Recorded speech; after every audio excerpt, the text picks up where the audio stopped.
Hello, my name is Robin Smelinich, and welcome to your online orientation for your volunteer trip with the Child's Hope Foundation. In this orientation, you will first view a PowerPoint presentation, which will give you some information about the specific orphanage that you're going to. Also, in just a moment, Lexi Skousen will introduce herself as your volunteer trip coordinator, and Erin Knutson will also talk about registration, signing your waiver forms, and payments, and also a few tips on social media. In the end, Samantha Smith and I will talk about this information sheet, and this gives you some specific information with regards to your trip. Hopefully a lot of your questions will be answered in our presentation, but if not, feel free to contact either Lexi Skousen or your trip host with questions that you might have. We hope you enjoy your online presentation, and thank you for watching. Hi, I'm Lexi Skousen. I'm the volunteer coordinator for the Child's Hope Foundation, and my job is to make sure all the volunteers are ready for their trip. You should have received 2 emails from me at this point covering your trip payments and the due date for that, and the orientation, that you're participating in right now. Along with those emails, I've included a couple of documents with your itinerary, so your plans for the week of your trip, the information sheet that has the specifics about the location you'll be visiting, the packing list that'll help you prepare for your trip, and then a link to the Google Pins that has all the locations that you'll be going to while you're down in Mexico.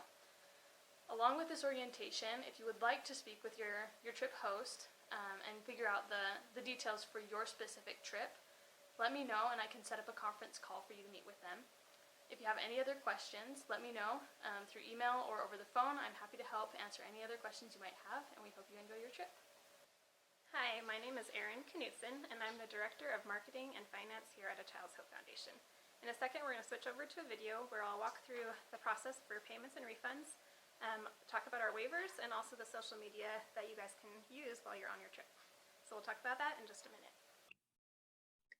Hey everyone, I'm going to teach you how to make a trip payment on our website, and then along the way I'll talk about our payment and refund policies. So first go to our website, achildhopefoundation.org. On our menu bar, we have Give, and then you go to Make a Trip Payment. On this page, you'll enter the amount you owe and a description about which trip you'll be attending. Full trip payments are due 3 months before the first day of the trip. If you're registering before the full payment due date, a $100 non-refundable deposit is due at the time of registration. If you're registering after the full payment due date, the full trip payment is due upon registration. There's also a $75 late fee assessed for those who register within 2 weeks of the first day of the trip. So if it was about 6 months out and you were just paying your trip deposit, you'd come over here and you'd put in the details. So for this example, I put in trip deposit for Guaymas, December 2018, Christmas. Then you have 2 payment options. You can pay with PayPal or with a debit or credit card. So with PayPal, you would fill in your personal information and then you'd select Next. It'll take you to the PayPal page for you to confirm your payment with your PayPal email address. If you want to pay with a debit or credit card, you'd come over here and select credit card. You'd fill in your same personal information and select Next. A box will pop up for you to put in your billing information. When you go to the next part of that box, then you'd be able to fill in your credit card number and then submit your payment.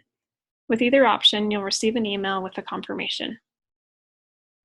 We understand that sometimes life happens and you may need to cancel your registration.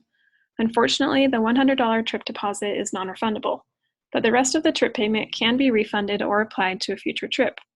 We do offer a one-time trip deposit transfer for volunteers who choose their new trip within 14 days of notifying our team of their cancellation. In this case, the full trip payment, including the $100 deposit, can be transferred to the new trip selected. So pretty much what this means is that if you want to transfer to a different trip, if you know you have to cancel, then you can let us know which trip you want to go on and we can transfer that trip deposit. It can only be transferred one time, so you wouldn't be able to then transfer that same deposit to another trip after that. Once a trip is only 2 weeks out, all trip payments become non-refundable and non-transferable for that trip. If you ever have any questions about your trip payments, please call or email me and we can discuss in more detail. My information is in the email that Lexi sent out with this orientation.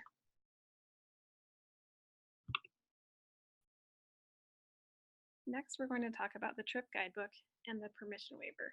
If you haven't filled these out yet, I'll show you how to access these documents and point out an important note about posting pictures on social media while on your trip. From the homepage, click Volunteer.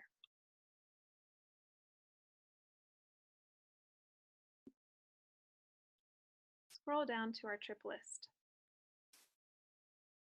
Find the trip you registered for. I'll show you this first one as an example. Each trip page gives a list of the steps for registration. The first step is to fill out the trip registration form. If you're watching orientation, you've already done this. But please note that this form must be filled out for each member of your group or family. The second step is to read the Volunteer Trip Guidebook. The trip guidebook gives more information about your trip and specifics about the location you'll be visiting. Once you've read it as a group, please review and sign the Permission, Medical Release, and Guidebook Review form. This link will take you to a SMART waiver. Please review this waiver in detail. There's one thing I want to point out at the end. Right here it says, I understand that if I post pictures on social media, I may not include children's names, my location, or mention the name of the orphanage. This is a precautionary measure we take to ensure the safety of the children we serve. We absolutely 100% want you to post on social media about your trip. We just ask that you please follow the guidelines in this review form. While serving at our Baja orphanages, you can tag Baja as your location. Just please do not tag the individual cities where the orphanages are located. We hope you will also include the hashtags A Child's Hope Foundation and ACHF Volunteer. These hashtags help spread the word about our important cause and let others know about the awesome opportunity to come down to Mexico with us to play with the kids. The last step for registration is to submit payment. We've already talked about this, but I wanted to point out that this is one other place that you can link to that same trip payments page.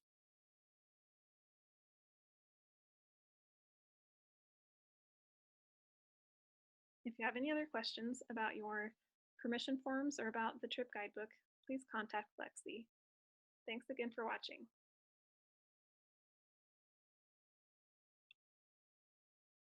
Hello, and welcome to the volunteer trip orientation for Buena Vida Orphanage in La Misión, Baja, Mexico. My name's Robin Smelanich, and I'm the Director of Operations for A Child's Hope Foundation. I hope that this PowerPoint presentation will give you a glimpse into what the orphanage looks like, your accommodations where you will be staying, and a little bit about the typical day of your volunteer trip. So let's get started. First of all, I would like to tell you about how A Child's Hope Foundation got started. It began in the early 2000s with Paul and Caroline Cook. Paul and Caroline had adopted a little baby, Megan, from China, and you can see Caroline's holding her in this picture. And a couple years later, an acquaintance came to Paul and said, you know what, the plight of the orphans in Haiti is just dismal. There was a man down there, a Christian man, who was trying to take care of as many orphans as possible, and he was in this little one-room home with about 40 or 50 orphans. So Paul went down there, scoured the situation, and thought, you know what, I can't just give this man money on a monthly basis. I really need to do something to help their situation. So over the next several years, they went down there. This is what Paul said, and I can let you pause it and read that for a minute if you'd like to.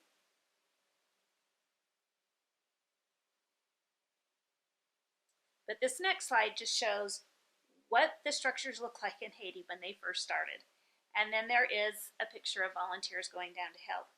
It took several years to build this orphanage, but this is the beautiful orphanage that came about.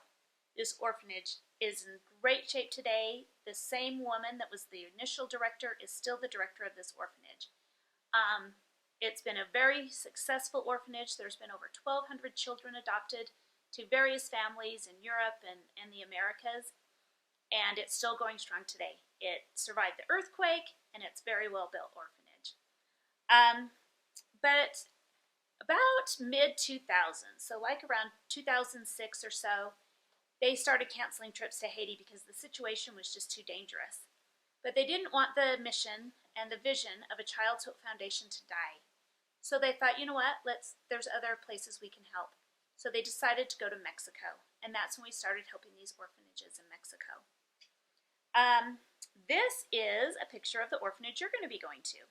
This orphanage here is called Buena Vida Orphanage, and this actually is a brand new orphanage that a Child's Hope has built for this particular orphanage. So let me show you a little bit. Even though that is the orphanage you're going to be going to, Buena Vida Orphanage, you will be staying across the street at another orphanage called Dora Faith Orphanage. This is a larger orphanage that's very well run.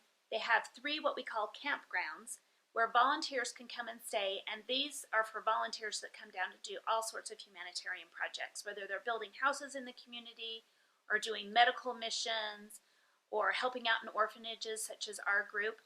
They can come and stay at Dora Faith in one of their campgrounds, and this is a way that Dora Faith is able to make money to support their orphanage.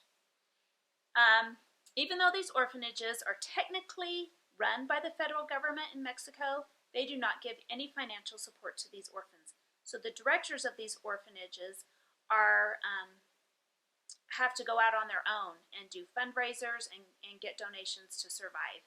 So we appreciate you going down and helping the orphanage that you're going to be going to. This building right here, this purple and yellow building, you'll know, those of you who have been to Mexico, they like their color. But this building we actually built for Dora Faith Orphanage several years ago, and this is the building that houses their babies. Not all orphanages have infants, but they do have them here at the Dora Faith Orphanage.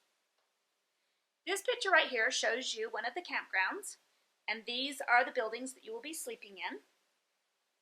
This is one of the lower campgrounds. This is actually the one at the very bottom when you come in. So like I said, there's 3 different campgrounds. This is one of the kitchens for one of the campgrounds there at Dora Faith, and I don't know which one of the 3 you'll be staying in. They're all well equipped for volunteers. Here's a kitchen, and the way it works is we eat breakfast every morning together as a group. We will divide up the families or the volunteers, so certain people are making food certain days. And these are just simple meals like pancakes, French toast, breakfast burritos. We also will have cold cereal and yogurt and fruit. So there's plenty of things to eat for breakfast.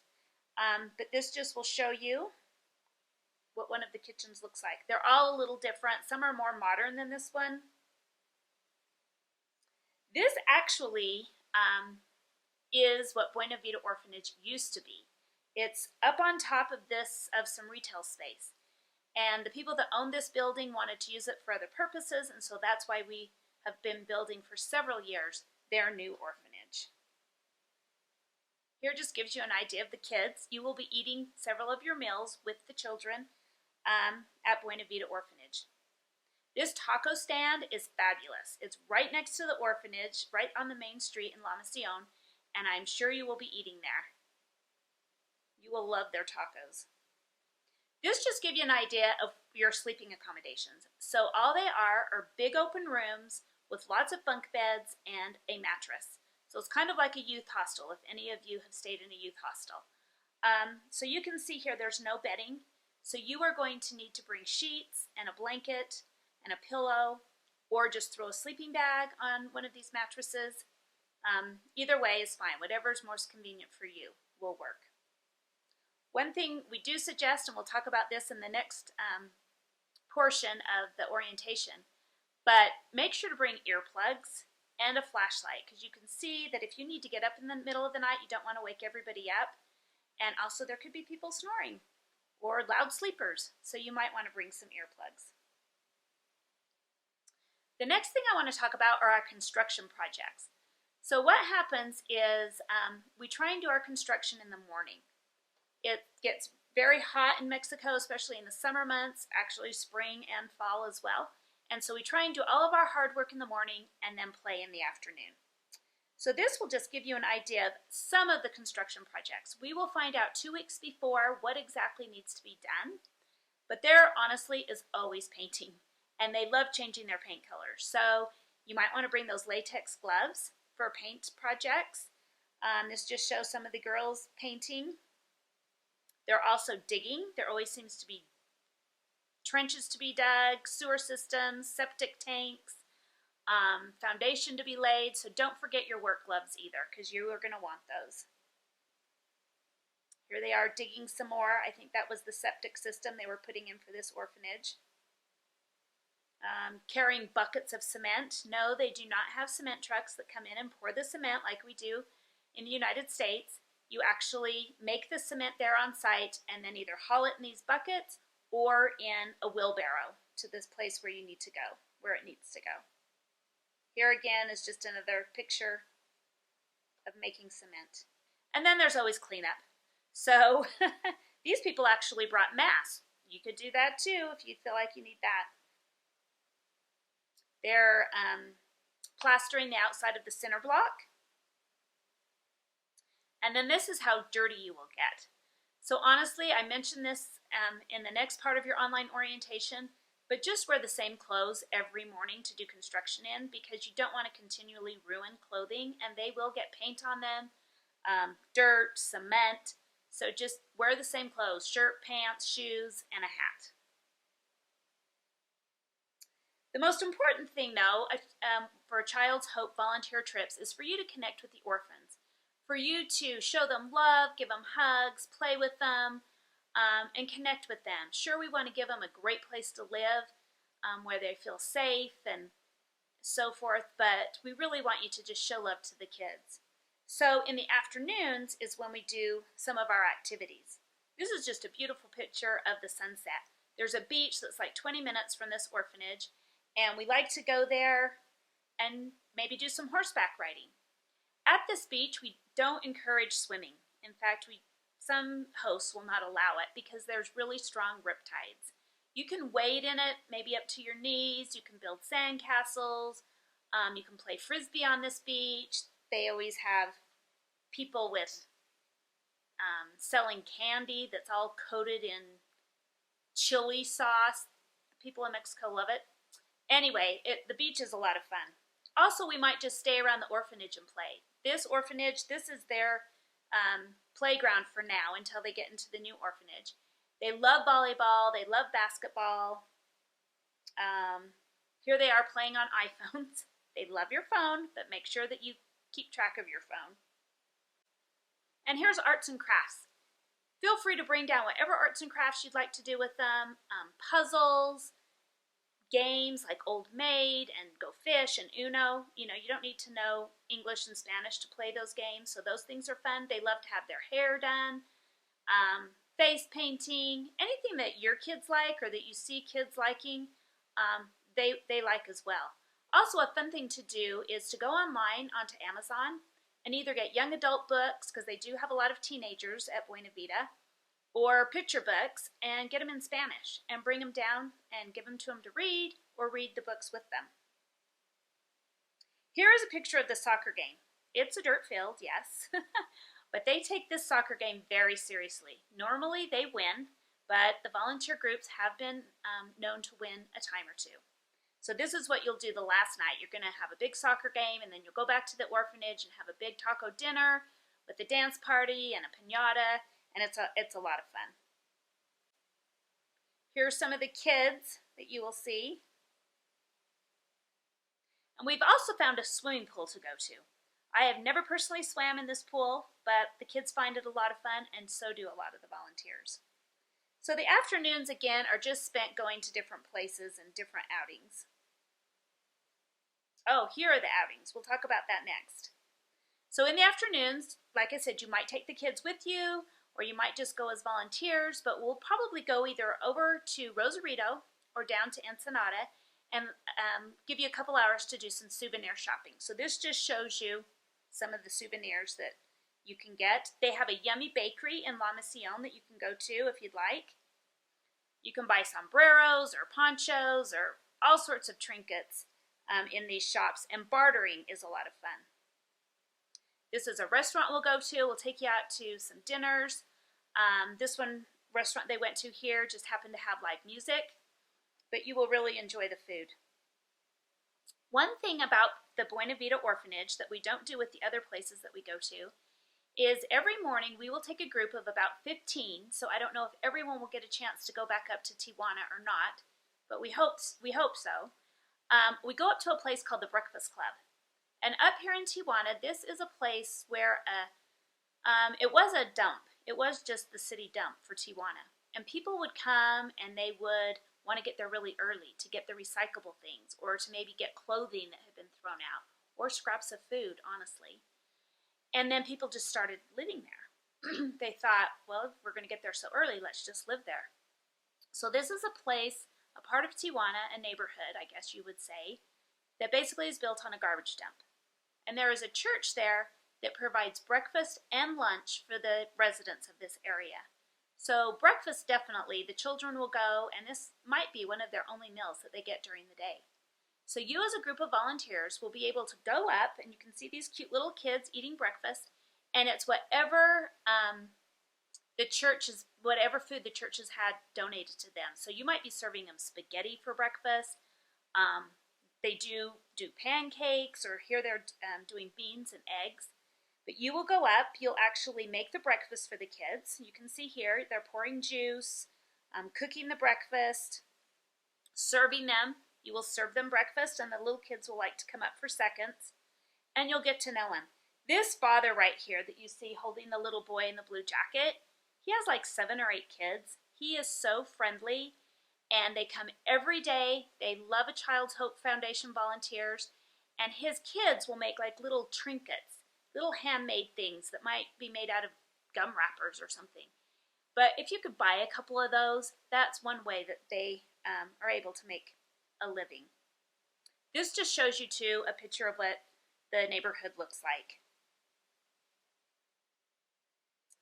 And then this just is on the way there. This is in Rosarito at a restaurant that the volunteers can go to on Saturday on your way back to the border. But I just want to tell you that the Breakfast Club is a great opportunity, and if you have a chance to go up there, I definitely would go and take your children. And then the last thing, just to show you the Tijuana border, if you forgot something, or you're hungry, your hour and a half that you spend waiting in line to get across the border, you will be able to find it. And the first trip that I went down there, our car broke down, and so we actually had to push our car across the border. Anyway, I hope that gives you a glimpse into the Buena Vida Orphanage and Dora Faith Orphanage. You are going to love your trip down there. I'm sure this PowerPoint presentation maybe just triggered more questions that you have. So here you have Lexi Skousen's email address. She is our volunteer trip coordinator, and she will be happy to answer any questions you might have. I hope you enjoy the rest of your online orientation and that you have a great trip. Thank you. Hi, I am Samantha Smith. I'm Director of Training, and I am going to be talking with Robin today, going through your trip information packet. Hopefully you pulled it up online or printed it off so you can be taking notes while we go through this. The first thing that's listed on here, it talks about passports, and the orphanage that you're going to, Dora Faith Orphanage, that's where you'll be staying, they do require a copy of everyone's passport 18 and older. So just be aware that when you get down there, you're going to need your passport for them to take a picture of. And they'll also do an orientation down there at that time and so forth. But anyone that's younger than 18, they don't need to worry about that. The next thing just kind of tells you about your group, how large your group will be and how many kids there will be, to give you an idea of who will be there. The next part talks about clothing. And the thing about Mexico is, depending on the time of year, it can be really warm, or it will be warm in the day, and then it can get chilly at night and in the morning. So what we recommend is that you bring clothes that you can layer. You might have a t-shirt or a long sleeve shirt during the day, and then at night bring a jacket or a hoodie or something to put on at night. Also in the winter, if any of you are going on our trips during the holidays, the places that you'll be staying, as we mentioned before, they're not insulated. So you might want to bring a beanie cap to wear to bed, or a hoodie or whatever to wear. But the main thing is pack light and layer. Also, the morning of every day that you're down there, we'll be doing construction. And your clothes are going to get ruined, they're going to get paint on them, they're going to get cement on them. So we really recommend, honestly, to just wear the same shirt and pants and shoes every morning. And then in the afternoon when we go into our activities, you can change into more appropriate clothing. Perfect. I would like to cover a few of the policies that we have at our different orphanages. In Mexico, it is not too different from the U.S., but a lot more relaxed. So recognize when you look through your itineraries that there's going to be some flexibility built in there. But these are a few of the things that we don't want to be flexible on because they can cause a lot of problems. One is we don't flush toilet paper in Mexico. Their plumbing is completely different, and so if we flush toilet paper, we have the chance of not just stopping at that toilet, but the whole system.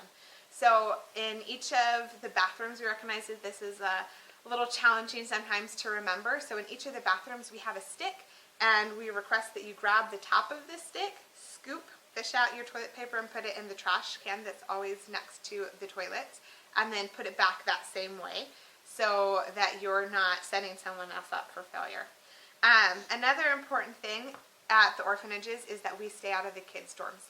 There are a lot of open areas that we can play with the kids, but we don't want to invite them into our dorms or our area, and we don't want to follow them into their dorms. If they have a toy or something that they want to show you, stay at the door and request for them to bring it out to you. Another important thing, if you are not very familiar working with little kids, is that they can be squirmy. So it's totally fine to run around and play tag, but we ask that if you pick kids up that you're super careful, especially if you're playing. A lot of the areas are concrete. Another important thing to remember is drinking water. We do not recommend that anyone drinks out of any of the faucets, so we'll have large 5-gallon jugs that you can refill your own water bottles. We recommend that you use that purified water even for brushing your teeth. And then, as Robin mentioned earlier about packing light, please remember that there are not any laundry services at the orphanages for us to use. So pack light, and then just be aware that you're not going to have laundry services. So just to go over a typical day, and you should have received the itinerary. If not, you'll be receiving that very shortly. But just the main gist of what happens during the day is we wake up around 6:37. A certain group will be assigned to cook breakfast, as we mentioned in the PowerPoint presentation. Here at Buena Vida Orphanage, we have a slightly different schedule because a group may be going back up to Tijuana to a place we call the Breakfast Club. And if you watch the PowerPoint presentation, you will get information about that. The people that don't go to Breakfast Club then will start on construction projects. So we do that in the morning, construction or going up to Tijuana to the Breakfast Club.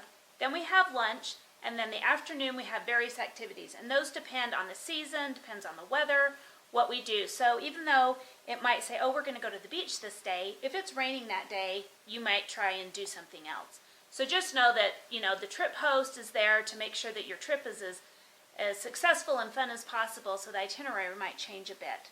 And recognize that you don't have to stress about all of those different details because the trip host is there. And they will act as your translator, and they'll act as your guide. They're kind of like mom or dad. So they're kind of always aware of what's going on, and they organize different activities with the directors, and they'll be bringing groups into Tijuana for Breakfast Club. And you will have their contact information sent to you through Lexi. And you'll also have a construction supervisor whose role is to be there to help teach people the different activities that we'll be doing with construction. A question that people often have a few months before the trip is, what construction activities will you be working on? And that changes. We try to keep the orphanages as best we can, focus on their needs at the moment, and so that changes. By 2 weeks before your trip, we'll have it set in stone of what the activities will be, and we will send that to you with an updated itinerary that we request that you print out so that you'll know the different details of what your days will look like.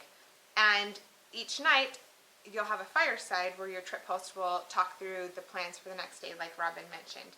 If it rains, and you're going to switch some activities around. Again, flexibility is key in this part. And I just want to end with that point that Samantha just mentioned. Every evening after we've gone out for the day and done activities and maybe gone out to a fun dinner, we always get back together for the firesides.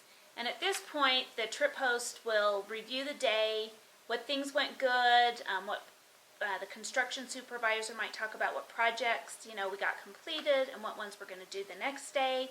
It's also a time to just share thoughts. If you brought a musical instrument and you want to play that and sing songs around the campfire, you might have a thought or something that you want to share. Your family might have a presentation that they want to do at the campfire. We always have s'mores, and it's just a fun time to sit around and review the day. Also listed on this, you'll see some fun activities. And as I mentioned in the PowerPoint presentation, our main focus at A Child's Hope Foundation is that you get to know the kids and that you play with the kids and that you show them love. So yes, construction is important. We'd like them to have beautiful places to live, but the most important thing is to show love to the children. And so here you'll just find some fun activities, things you can bring down, things you can do with the kids. Don't worry that you don't speak Spanish. It doesn't matter, because if you can say simple phrases like, what's your name, or how old are you, that's really all you need to do to play with the kids. And every kid speaks a language of fun. So you can start up something simple like tag, or sit down and read a book. They love activities like that. And this is not an exhaustive list. So feel free to, through an activity with your family or getting to know other volunteers in the group, come up with other activities. They all love volleyball. They all love to play soccer. Play-Doh and bubbles are a big thing. But if you have something that your family loves to do, or that your nieces and nephews love to do, there's a good chance that these kids would have a blast doing the activity with you as well. The first day, we have a welcome dinner with the kids, and that is an awesome opportunity to not bring any toys or gifts that maybe you brought, but to just spend time one-on-one with the kids and interacting and playing with the kids, and save those other activities for later on in the week. Like the itinerary suggests, having a craft day or different things, but having that first day to just spend time with them and not necessarily bring activities out. Also, with the construction, the thing that is always consistent is that you're going to want to make sure that you bring work gloves, water bottle. We have, again, refillable bottles of purified water, and then also sunscreen, or like Robin mentioned, a hat or something to cover your skin if you're going to be doing work outside. So let's talk for a minute about, Samantha will give you some details on where we're going to meet and how we're going to get to Mexico. So in the email that Lexi sent you, you will have received a link to Google Pins. So if you are the person in your vehicle who will be using their phone for Google Maps, I want you to pull out your phone now. And when you get into Google Maps, on the top left, there are 3 lines. And you'll, right next to search Google Maps, you'll click on those 3 lines, and you should be signed in through your Google account there. And that right underneath your name, the top icon you can click is called Your Places. When you click on Your Places, it will pull up a bar of 3 things labeled, saved, or maps. If you have accessed the link correctly through your email, the 3rd link over, it says Maps. When you click in it, you should have, under your saved maps, ACHF Baja Mexico trip locations. And that is what you want to make sure is in your phone, so you'll be able to easily access all of the different locations that we're going to. We highly discourage caravanning because we want people to make sure they're being safe and being aware of other drivers on the road. With Google Maps, it makes it super easy and stress-free to drive in Mexico because you have access right there. Which brings us to talking about making sure before you cross the border to click on your data roaming when you have already accessed or already worked it out with your cell phone provider that you'll have service down there. Make sure that you turn on data roaming so that your maps will work. There will be areas that you'll have sort of a dead zone, but as long as your maps are queued up, they'll stay the course until they start pinging other Wi-Fi. If your kids are bringing their phones, or if you're one of the adults doesn't have service in Mexico, make sure that just click your phone on airplane mode and hit Wi-Fi, and that way you can make sure that you're not going to be receiving any messages or phone calls that you would get extra charges for. So the first map, or first pin that's there, is the meeting point of where you will meet to start your trip. And that will be it's in a Walmart parking lot or a Home Depot parking lot. And you will in this packet, it will tell you which one you'll be meeting at. So we meet there at 1 o'clock. We actually leave at 1 o'clock. So if you would like to get there a little bit early, if there's things you need to pick up, feel free to go into the Walmart and get a case of water if you want that for your family or for your friends that are going with you. But just make sure that you're ready to go by 1 there at the Walmart parking lot or the Home Depot parking lot. Also, those of you who have requested to ride in the ACHF van, you need to make sure that you let Lexi Skousen know exactly where you want to be picked up. So if you're flying in, she needs to know your flight information, what time you get in, so the trip host who will be driving the van can come pick you up at the airport or meet you somewhere else in the San Diego area to get you to the Walmart by 1 o'clock. And it is important because it is a little bit of a drive from the airport to Walmart that your flight gets in by 12:15 at the latest. That's true.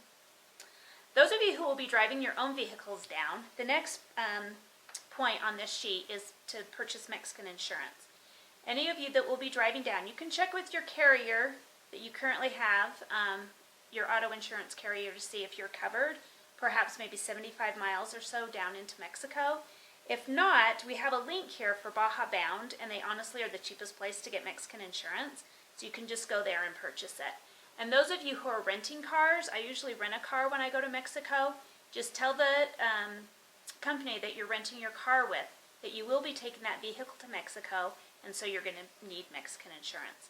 Also, they a lot of times don't allow SUVs to go to Mexico, so just let them know when you rent your car that you will be taking it to Mexico.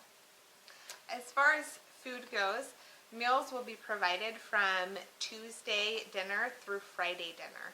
So make sure that you've had a chance to grab some lunch and on that Tuesday, and then on Saturday we will be packing up and heading out, and so everyone can either eat at the border or breakfast on their own. They can grab leftover food that we have from breakfasts that we had throughout the week, but those are how the meals go. We'll be eating both Tuesday and Friday dinner at the orphanage, and then we'll also have lunch with them throughout the week. And at the Door of Faith Orphanage, where you'll be staying, there is a fridge, as you saw in the PowerPoint presentation. So if you guys want to bring your own snacks, or if you feel like you have kids that are picky eaters, feel free to bring some food. You can label it, that it's for your family, and put it in the fridge if you would like. We'll have tons of food, plenty of food for you to snack on, but if you're worried about that, feel free to bring your own. The next point on here is phone and internet, and Samantha's pretty much covered that, but make sure we need to have one working cell phone per car. So just check with your carrier, and again, it says here, but it's very important to turn on your data roaming, or you'll be wondering why you're not getting any service. Items to bring to the orphans. We always get this question, what can I bring to them? Around the holidays it's fun because it's Christmas time and you want to do stockings and different things for the orphanage, and also throughout the year. But honestly, they have plenty of clothing. They have plenty of toys. They have a lot of toys, but if you'd like to bring small things for each of the children, that's fine. What they really need are, what they really need is money, correct? Right. They really need that. There's other things, toilet paper, cleaning supplies. What else, Sam? What are some of the other staples that they need? The big pieces, a lot of people want to bring food, and one of the concerns with bringing food is oftentimes it's not enough to feed all of the kids, and so it's hard to create a meal to feed all the kids with only a few cans of certain foods, and often it's foods that they might not be familiar with cooking. So if you are interested in bringing food or bedding or any of those things, even medication, it's often cheaper for them to purchase those materials as they need them down there, and they have a lot of overhead costs. Gas to cook the food every day, as well as water, and being able to pay their staff. So the big support that they could use is monthly donations, but if you really want to bring down different items or want to do an Eagle project, then you can reach out to Lexi and she can coordinate based on the current need at that time for what the directors are asking for or requesting support for. That's true. All right, and you should have received from Lexi a packing list, but here are just some of the highlights that we like to put on the packing list. One that's at the top here is cash. This part of Mexico, you can use US dollars, but we ask that you bring small ones, 5s and 10s, because things in Mexico are very inexpensive. We usually say $100 per person. You probably don't even need that for a child, but pretty much the cash that you bring is just for souvenirs that you want to buy, or maybe some snacks or some sodas or something that you want to buy. You won't be if you have a large purchase, you can obviously use a credit card, but you can bring cash down. Also, just some other things. We mentioned gloves, work gloves. Please don't forget those. Sunscreen, any medications you might have, hats. You might want a flashlight. You know, if you need to get up in the middle of the night and go to the bathroom, you're sleeping in a room with a lot of people, so a flashlight will be helpful. And the last thing, honestly, is earplugs. You might have some men or women or kids with colds that snore at night, and we want everyone to have a good night's rest, so earplugs are very helpful. We hope going through this has answered some of your questions. Again, the very last thing down here, if you have questions, please email Lexi Skousen, and she will be happy to answer your questions. Thank you, and we hope you have a fabulous trip.